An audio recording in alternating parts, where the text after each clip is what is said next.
Among all the stars of rock and roll, David Jones Bowie is the most elusive. Based on his past persona, one would expect to find a spaced-out, decadent master of media manipulation. But as you will hear in this conversation, Bowie has left all that behind with his 20s.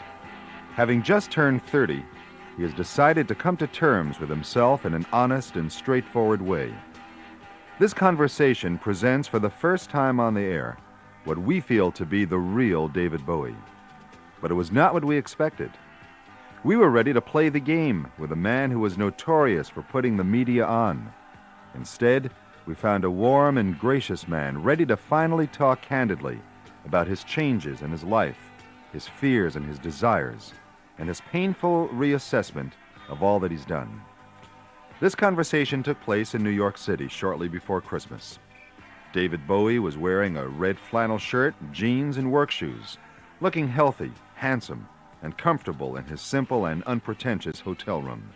The room was filled with books on religion and art, as he was preparing for his next movie in which he will portray the Austrian painter, Egon Schiele. David Bowie does not consider himself a rock and roller. He sees music as art, and himself as a musical painter of sorts. I always used music as painting. I didn't use it as... I didn't live it as a lifestyle. I mean, it's the last thing I ever did. I got involved with it as a lifestyle in Los Angeles for about a year. And that was toward the end of, what are we now, 77, 76, 75. That's when I went back to Europe to find it all again. And that's why Station to Station Tour looks so expressionist, because it was a plea from something within me to get back to what I was doing originally, and the original reason why I wanted to work in the medium of rock and roll, which was to replace the feeling that I wanted to get through in my paintings and I felt was a failure. So I turned to music and other aspects of the performing arts to try and find a new form of expression. So I went into a mime company and played saxophone in the evenings with modern jazz bands and R&B bands. I realised I wasn't going to be in another Eric Dolphy, so I moved on from there to poetry, and briefly for a flirtation with Cummings and, you know, all those people. And the sort of the synthesis of all that was Ziggy Stardust, really, where I was able to put everything that I'd been working in together as a new kind of mixed media format which revolved around rock and roll as the musical voice. I mean, I don't listen to rock and roll. That's not put down, it's just that it doesn't actually apply to my life, because I prefer to take my references for what I'm writing from society or environment, not from who played what riff where. Well, then, if you don't listen to rock and roll, where does the input come from? Do you read? Do you go to films? Do you see movies? Yes. Well, no, amazingly, but more than anything else, over the last 3 or 4 years, no, 2 or 3 years, that's incorrect. 2 or 3 years, it's been social. It's been environment and social structures. That's so where you get the creative input comes from, just being around. From about mid 75. My life reads like a travelogue, because that's all I've done is travel extensively and to fairly remote areas. And live there for 2 or 3 months and at a time. What would be some of the more remote areas that you've been in? Thingwang, a place called Thingwang. Where's that? It's just south of Cambodia. Kyoto in Japan. Russia. I was in Moscow for about 3.5 weeks, and after coming out of Siberia, I went through Siberia on the Trans-Siberian Express, and I went through Poland, staying in Warsaw. Made a pretty sort of intensive look at the East European countries, all the satellite countries, and that's what formulated the feeling of the side 2 of Low, more than anything else. What's the motivation for all of the traveling? Just because you want to experience and see well, things? Well, if I get too comfortable with a city or a country, I don't write very well. I have to be at uneasy or at friction or at odds with wherever I'm living. So Los Angeles was getting far too... I was getting blasé about LA, and LA was affecting me too much in as much that I thought my sanity was at a breaking point. And it took a friend to tell me that I was going through that I was really doing myself a disservice living there. Is that what was coming out through all of the interviews and through all Oh of the... my God, yes. I mean, you saw one hell of a mixed-up person in those interviews at that time. I was really screwed up. Because of that, because the input that I was getting from people is that they would treat me as all the characters I created. And as it is with rock and roll, it's hard for people to... You see, in painting, you can do a painting and it won't be related to the next painting you do. The subject matter will be treated as two different subject matters. But in rock and roll, I think if I have created any kind of innovation, it was the fact that it can be a transient medium and it can deal with more than one subject. And so, especially with character. So one would start off with Ziggy and then move on to Aladdin, who was a different character. But unfortunately, the way it came out, or fortunately, I don't know, it's not for me to analyse, but the fact is, what did happen is that all the different characters started snowballing on each other, and it became one conglomerate, contradictory character by the end, because media wouldn't divorce one from the other, and it all became David Bowie. But for me, I'd been creating a series of paintings. And by the end, people were referring to me, or coming to the house or whatever, and talking to me like I was some kind of really strange alien type of person, and I was a composer or a sculptor or a painter, whatever I was doing at the time. But don't you think, excuse me, David, don't you think and I'd that... have to reply to that, and I found I was living a 24-hour life where I couldn't be David Jones. So I had to get back to Europe to find David. So I picked Berlin, because it was a city where I can be very anonymous in, because they don't give a nothing. They don't give an FA about who you are in Berlin. It doesn't, you know, the trappings of rock and roll don't mean anything there. So I could walk around, buy my own food, and just lease a small apartment, which I did above an automobile spare parts shop. And I just put myself in that environment in the Turkish Quarter, which is a very depressed area, just to catch up on how you actually go about living as, you know, one condensed, solid personality.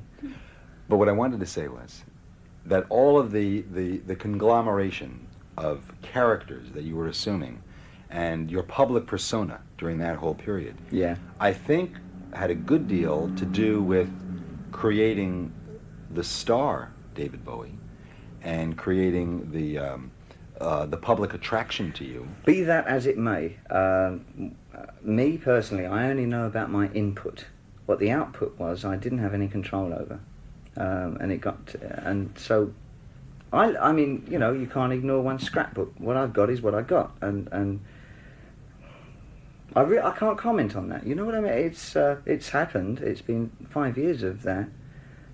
Well, I think the question is what you want to be for yourself in your life. I don't know whether that's important anymore. I mean, what I want to do is just work well, and I'm working well. I like my writing, at the moment especially, more than at any other time, I think. I mean, I was getting so bored with what I was writing towards station to station. I felt inadequate. I thought my writing was becoming monotonous, that I was too stylized in what I was writing, the way I was writing it. I wouldn't take the kinds of chances I was taking at one time around the Diamond Dog period. I started adopting William Burroughs' cut-up technique and stuff. And I thought, well, I'm not valid anymore. If I'm going to end up like a lot of other rock and roll celebrities, in as much that I'm going to be trying to retain a safe position, you know, and that's not what I started out wanting to do. But is it important to you to have a mass audience? Do you want a lot of people to... No, I want to work well. I just have to work well. That's more important than anything else, just to work well. How does all of this apply to the Heroes album? Well, I left Los Angeles completely at a loss, and from there I had to embark on a tour. And I had a few things to survive on that tour, apart from my own sanity. I had a particular drug habit to clear up, and I had to reevaluate why I wanted to stay in writing and why I wanted to stay in music, if I wanted to stay in music. I was seriously considering going back to painting again, because at the time it felt a lot more honest to my David Jones side. Well, I left Los Angeles completely at a loss, and from there I had to embark on a tour, and I had a few things to survive on that tour, apart from my own sanity. I had a particular drug habit to clear up, and I had to reevaluate why I wanted to stay in writing and why I wanted to stay in music, if I wanted to stay in music. I was seriously considering going back to painting again, because at the time it felt a lot more honest to my David Jones side, with, you know, because it was so compelling to be all these different characters and create new roles, and I couldn't tell if it was art anymore or whether it was just a way of me going through some therapeutic exercise. So I got back to Europe and I contacted Brian Eno, who is definitely one of the keenest brains in modern music that I've ever met, and I wanted somebody to bounce off, somebody who could have simpatico with my ideas and what music can and could do. And fortunately he was interested in working with me, and I said, look, Brian, can I take you out of London for a bit? Please come to where I'm going to stay, and we're going to studio. I want to learn to write differently. I need to know some new processes and new methods of writing. Please help me, otherwise I'm packing it in. There's no point anymore. It's all got to a ridiculous level. And I picked on Brian more than anything else because he got out of a band that in the beginning had been one of the most inspirational bands in England as far as New Wave went, because it was a juxtaposition of fine arts against rock and roll, which is what I'd been trying to do when I started mine back in the early 70s. I wanted to deal with the fine arts end of rock and roll rather than rock and roll. So I knew that he'd have sympathy with how I felt when he got out of his band, when it was going wrong, when they were wanting to get on they wanted to be a big hit and make, you know, one kind of album, then follow it up and that kind of thing. So he came to Berlin and we started doing this series of experiments. And what we got out of it were all these tracks, and we put them together and we called it Low and we put it out. There was no concept behind it. Every track was written with a different process, or with combinations of processes and methods. I tried all kinds of lyric writing, from spontaneous singing, where I didn't know what I was going to sing or how I was going to sing it, and I just stood in front of the mic, heard the backing track and sang, to... Wrote no lyrics? No, nothing at all, just let rip, right down to fragmented, pre-thought, analysed and processed writings of the Burroughs school. And it went like that. And then on the instrumental stuff, I worked very much with my references from Eastern Europe. So there was an awful lot of basic Polish folk melody in there, and the kinds of repressive feelings and the incredible spark of dignity and overwhelming need to be recognised as human beings that you feel in that part of the world. I tried to get through on the second. When it played back, though, when you heard when it all it played back, we were astounded because Brian works in such a way that he let me go ahead with my sort of, you know, dreadful traumas and everything in my writing, and he was writing something else, writing different statements, and not telling me what he was writing about. And I wasn't going to tell him what I was writing about, so we combined our two pieces of information, musically and philosophically, and we came up with a third piece of information, and that was the album. So when we played it back, we had things on there that we didn't know we'd written. Brian knew that was going to happen. I anticipated it might happen, and what we had was something different to what we started with. Now, you must have known that when you put Low out, released it commercially in the market, it was not the kind of thing that David Bowie fans, I put that in quotes, were waiting to get. Now, did that cause you concern? No, I couldn't care less. I'd enjoyed the process so much. I mean, I'd been happier for the first time for 2 years or so. I mean, I was going through absolute hell in living in America. So what you're saying, though, is that you've managed to somehow, in your head, avoid that commercial trap that people who begin to make very successful records fall into. Absolutely, yeah. And I think, I put it down to nothing more than discipline, actually, quite honestly, is that I was determined I wasn't going to fall into it. But aren't there rules of the game, the rock and roll game and the record playing game? Rule one being, let's say, if your records don't sell X amount of copies, if your records don't make X amount of dollars, there's going to time will come when people aren't going to let you make records. Just as a rule. Now, do those kind of commercial considerations concern you? Not at all. Do you know, there was at the time I was making Low, it changed a bit on Heroes, because I suddenly I realised, this is what I wanted in the beginning, this is what I want people to hear, and let's start from this point. But going back to Lower, there was a time at Lower I thought, I hope this doesn't sell. I hope they cancel my contract. I hope they just tell me I can get out. I mean, I felt that, you know, here you are. This is how I feel. Now, if you buy it, good luck. You know, I was so, you know, there's nothing else on my mind but trying to find me again. Well, you And not being, sound like not being found you. screened by all these characters that I created and having to adopt those characters because I got into such a kind of a role of playing only characters. So I'd be rethinking everything I was saying at the time and adopting their attitudes and how they would reply to a question and a situation, and I found it was applying to my social situation. I was getting icier and icier, and I couldn't talk to anybody. But you know, a lot of things that you did say publicly to the press, let's say, during that pre-low period, that period that you've cut yourself off from, there was a lot of terrific truth in there. Yeah, but I mean, I don't think the characters I invented were that, you know, I mean, they were fabrications, yes, but I don't think they were without validity in what they had to say as characters. I mean, I wouldn't have created them just as sort of flippant pieces. I thought those characters were very strong. They were Polaroids of the kinds of attitudes I saw around me at any given time in wherever I was living. So they represented very accurately, I thought, my picture of how things were at that time. I mean, if I could look at the 1980s now, if I could be there, I would like to look back on 10 years of musical Polaroids of what was happening through a very, maybe bounced it off the wall a bit, but a particular look at what was happening at any given year and any given place that I was living in at the time, through this character's eyes. But when you were using, let's say, the media and using a certain amount of shock value to call attention to whatever, I think that's really... You see, to my way of thinking, being involved in media, there's so much input coming in all the time that nobody can call attention to anything unless you do it with a certain amount of shock. I don't think my shock values were shock values, because what I was putting in is only what I saw around me. I mean, if you want to relate shock in rock and compare to what it was like in theatre, say, in the early 1900s when Jarre came on stage and poured a bowl of shit all over I mean that was shock value. I mean, rock and roll is only, it's starting to get up near there with some bands, but it's only 70 years out of date. I mean, the shock value factor was never entered my mind because my reference values were very different.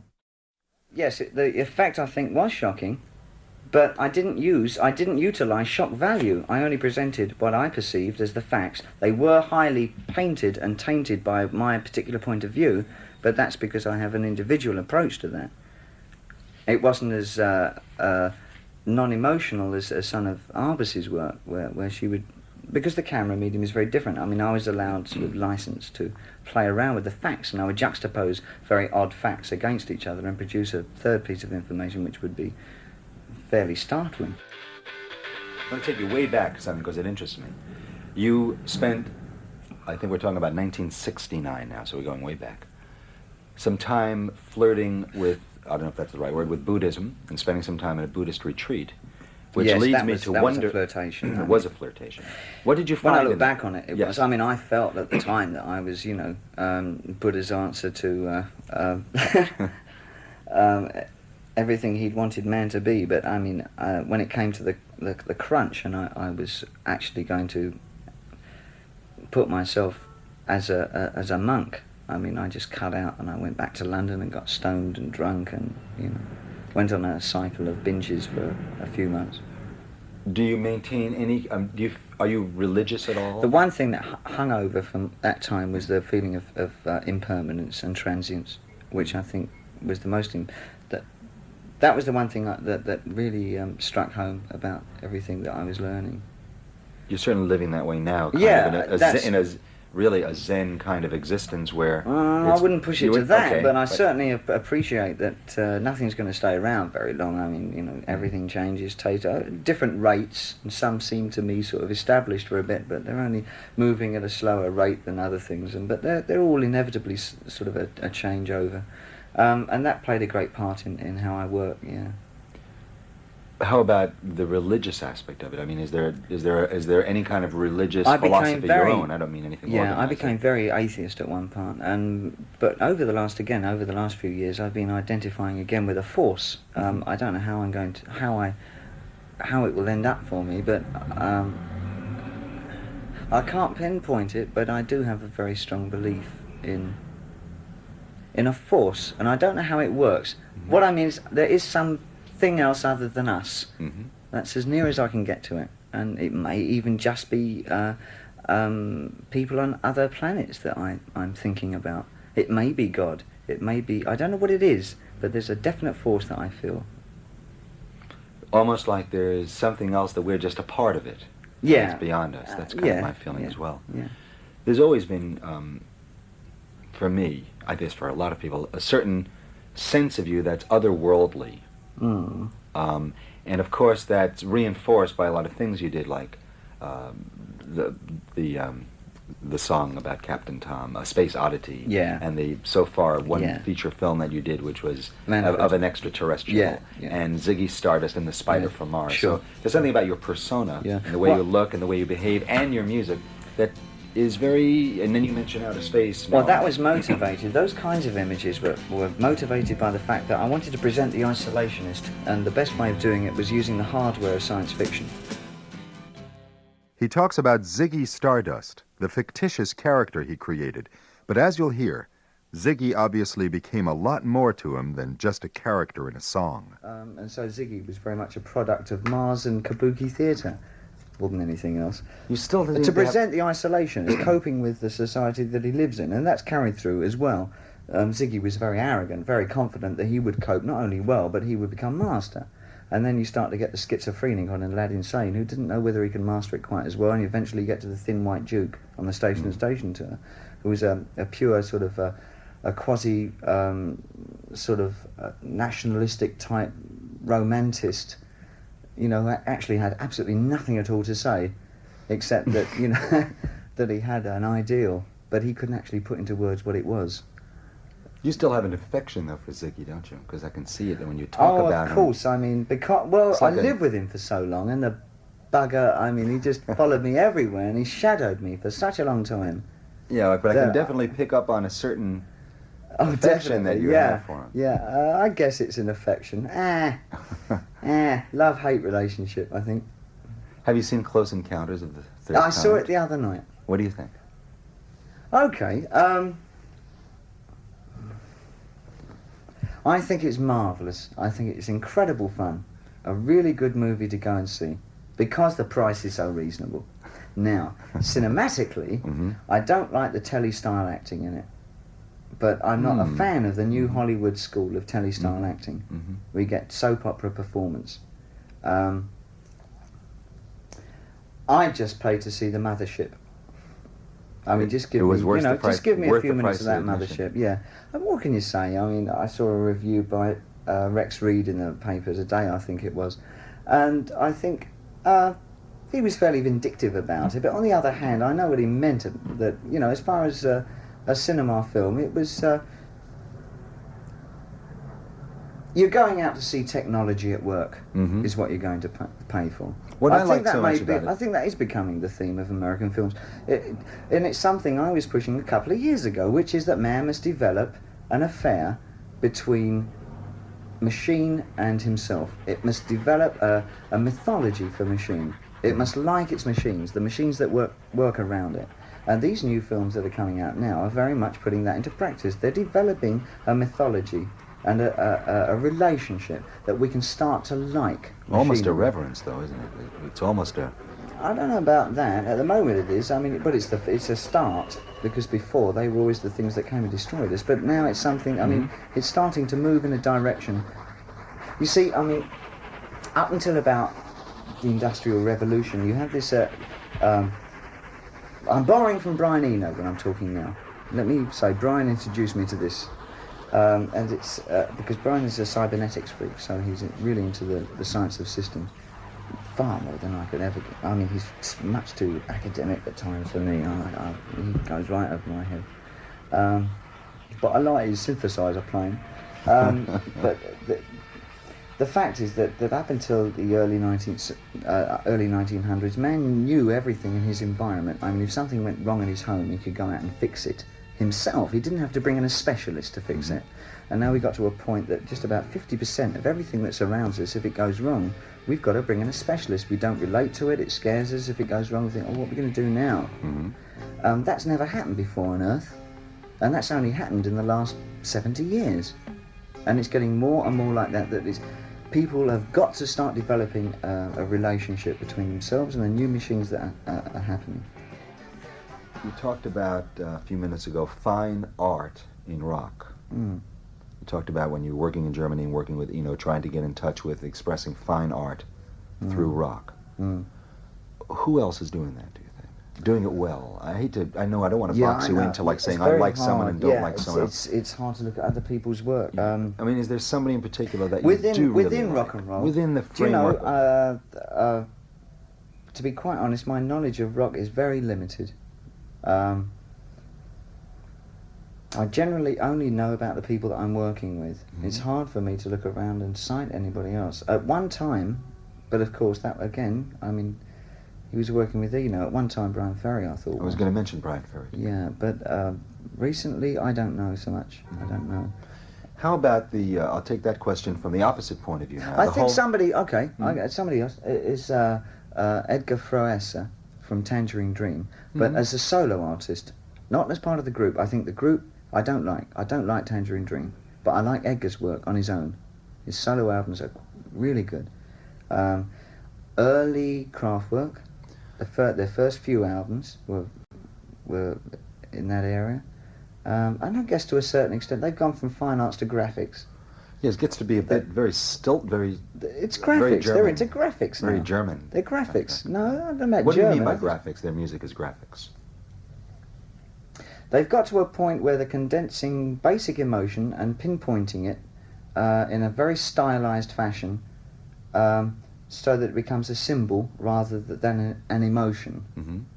Do you see a lot of things going? I mean, you've done a lot of extensive traveling, especially through Eastern Europe. To get back to that, do you think there's a lot of evidence around to become paranoid, to be fearful of the future? Is what I mean when I say the word paranoid. The one thing I did see an awful lot of in Eastern Europe was a vast amount of alcoholism. That's the thing that struck me home. More than in America?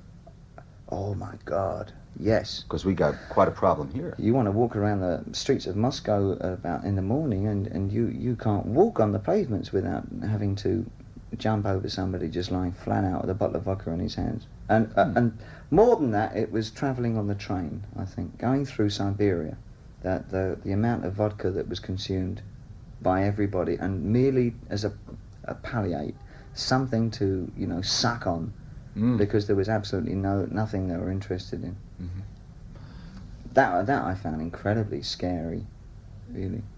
How about life in the United States and America? You've been living here for a couple of years. Well, up until 2 years ago, Yeah. I was living there. Yeah. Up until 2 years in different ago. areas, yeah. I mean, I don't want not to compare it because, like you said, Well, I'm people going to in the say Orient- something incredibly old-fashioned, but I still think it's the greatest experiment that a country has ever endeavoured to undertake.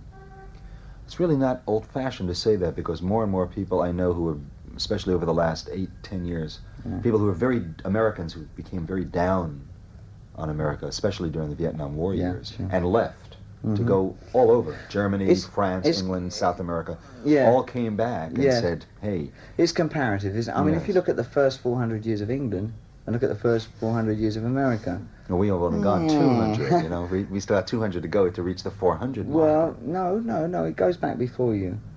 Okay, of the continent, you mean the last 400 years on this continent? Yes, okay. exactly. I think it's quite amazing. The art in rock is said to be the reason why this new wave of rock and roll is getting started. Because, minimalism, or back to just rock and roll being just energy. It's not back to rock and roll. Of course, it's not back to rock and roll. What about this? I mean, back to rock and roll. Rock and roll was an expression of, hey, I got money, man. I can go out and buy my own beaten up car, and I can impress chicks, and I'm going to be a big shot when I'm older. Don't you think they're into the same thing? No, of course they're not. They're not talking about, being affluent, and well, I am affluent. No, but Are we maybe talking about I'd the like same to be- people? Well, let's see who we're talking Yeah, about. who are you Okay, talking about? I'm talking about... You tell me yours and I'll tell you Okay, mine. I'm talking about basically London and New York bands. I'm talking about, in New York, the Ramones, and in London, the Sex Pistols, and the Motors, and, I mean, the bands that are now signing with Warner Brothers in Columbia. Good. And, Yeah. Okay. okay. I see. No, I Who don't are you think. talking about? I don't think they're talking about accessible affluence. I think they're talking more about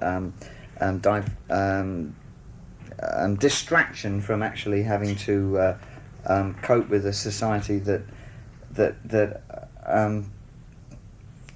is too consumer orientated. I mean, they're talking about distraction, things that distract from society. Is that different than what the Who and the Stones and Eric Burden were doing? That's why I say I think it's back to rock and roll. No, that I wouldn't call rock and roll. You see, no, I'm calling rock and roll. I'm calling about I Got Stung, and I'm calling about Presley and Jerry Lee Lewis. Okay, and you're going that, back That was to- a yeah. Mhm.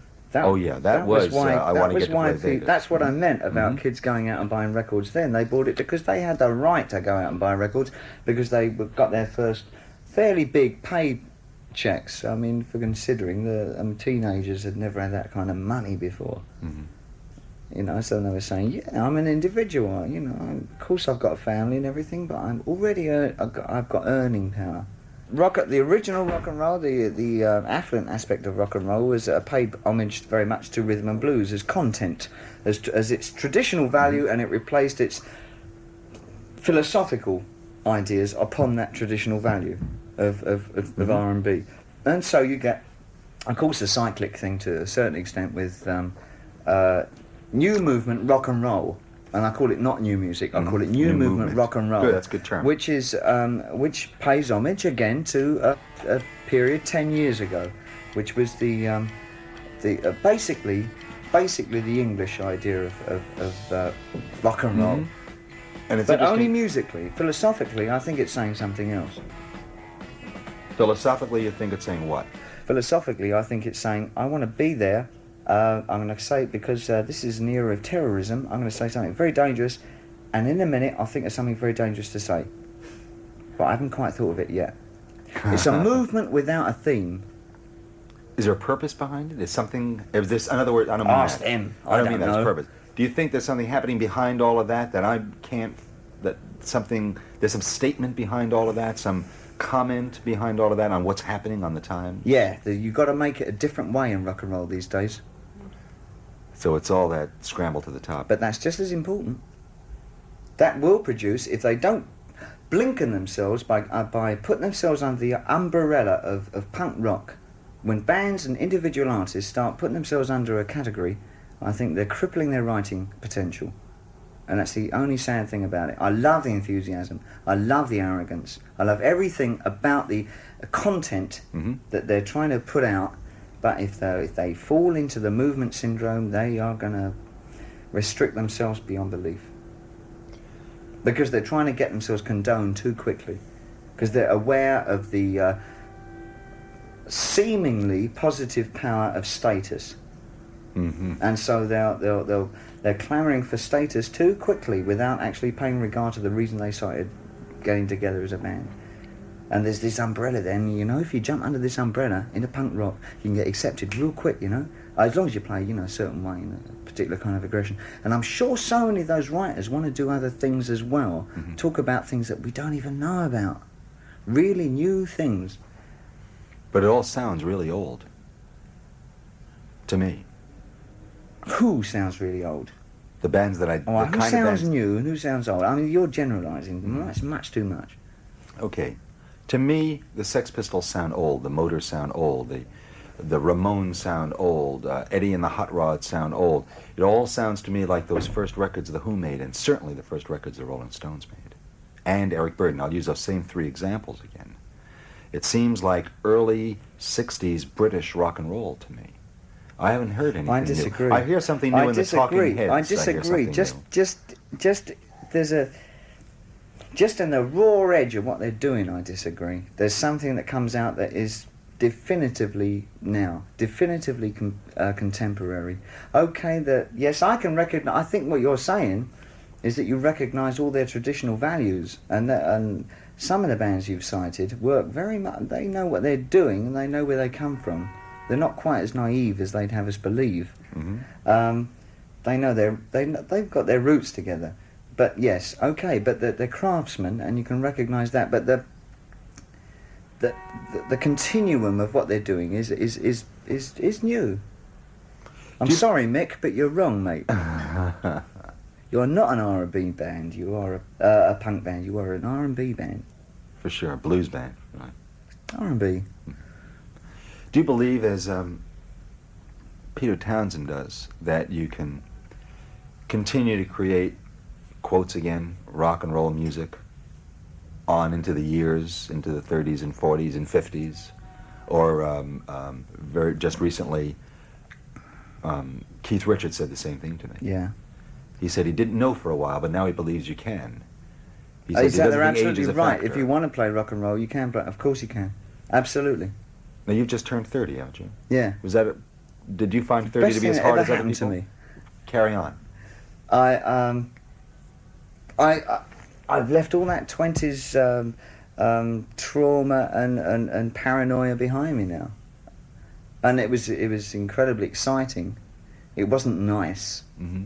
but it was very interesting. Looking back on it, it wasn't interesting at the time. It was hell. I mean, I hated my 20s, and now I have a bigger facility for taking in everything around me than I ever had, I think. Back in your 20s, you told, I think, Playboy magazine, that you always had to be a super person. You couldn't just be another Joe. Could you now, past 30, and it's another time and another place, would you ever be happy living anonymously? Or is it important for you to There's two be... different questions there. Is there? Yeah. Okay, I'll answer the first one first. First tell me what the first one was. When my son looks at me, I'll answer it and you'll Okay. know what the question was. When my son looks at me, I want him to say, that is a super person. Mhm. But when I live anywhere, I want to be anonymous. So being a star, Oh, a star? No, I don't think that comes into any of it at all. No. well, what does it mean to be a star? What is it? I don't know, ask a star. You're a star. No, I'm not a star. If I don't wish to be one, I won't be one. I'm not a star. A star Sorry. is an attitude, Yes. but it's also something that's put upon somebody. No, not me, it isn't. I got out of it. Well, what does it mean to be a star? What is it? I don't know, ask a star. You're a star. No, I'm not a star. If I don't wish to be one, I won't be one. I'm not a star. A star Sorry. is an attitude, Yes. but it's also something that's put upon No, somebody. not me, it isn't. I got out of it. Well, good for you. Do you want to continue making music for the foreseeable future?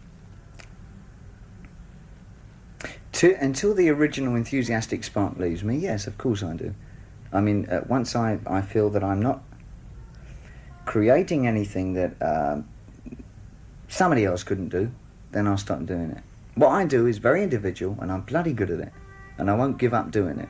When I start looking at it and I'm saying, yes, I know who could do this better than me, and I know what I'm saying, and that's been said before, then I'll start doing it. But I won't switch off, I'll turn to something else. Films seem to be sitting right there on your shoulder. Yeah, yeah. You're about to make one. Let's talk about that. Yeah, okay. Well, I'll tell you why I'm doing films, firstly, is that I want to direct every small boy's dream. And so, more than anything, I've got no ambitions to be an actor at all. It doesn't appeal to me in the slightest.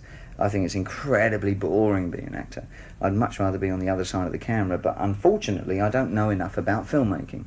So I'm going to work with 5, 6 directors. That's an arbitrary figure. I mean, I'm using that. Mhm. Why not 5? I might make 15 films, I don't know. But I want to glean a lot of experience from them, watching them. I mean, I'm a grand master of observance. I'll sit back and watch people and how they do things for hours and sort of take it all in. Born Capricorn, you see, kids. Hey. And then I'll go away and get it right, and then I'll come out and do my version of what I've seen. So that's what I do with films. I mean, I'll direct when I think I've got enough knowledge to direct, and I haven't at the moment. But you're about to go into a film as an actor. Yes. Yeah, it's a film about a painter called Egon Schiele, an expressionist painter of a peculiar nature. He was a pupil of another master called Gustav Klimt, and it was all around Vienna in about 1910. And what was happening then is that Schiele left Vienna and went into the countryside with a model that had been more or less given him by Klimt, and he lived a life that was considered unsocial and pornographic, and he was arrested and put into jail for his paintings and really for the way he lived more than anything else. And he came out of jail more ambitious than ever. He was a nasty piece of work. I mean, he's not at all sympathetic, this person. And eventually he starts to gain some kind of fame, and he leaves his model way behind him. He just sort of drops her on the spot within the 2-day period. And it just covers that period. But so it's a period piece, early century. About the relationship of an artist and the model. Rather than being a real biographical film. It's just about one period in it. Yes, just that one period. It's very accurate, though. And when will you start shooting that? July, in Vienna, Paris and London, I think. So it won't be till maybe early 79 that we'll see that film? I guess so, yeah, something like that. Are you excited about that? Well, we'll see, you know. I mean, it's a great story, and I'm looking forward to acting in it, but I'm only doing it to have a look and see how it's made. One more question, because they only gave me 5 minutes. Last question. If you could do anything that you wanted to do, I mean, no, that's not the way I want to put it. At this point in your life, right now, today, is there one thing, as general as you want to be about it, that you would like to accomplish as David Jones Bowie? Yeah. Okay. Have my son realised that the process of living is more important than the end result? Your son means a good deal to you. Enormous is my life. Thanks, David.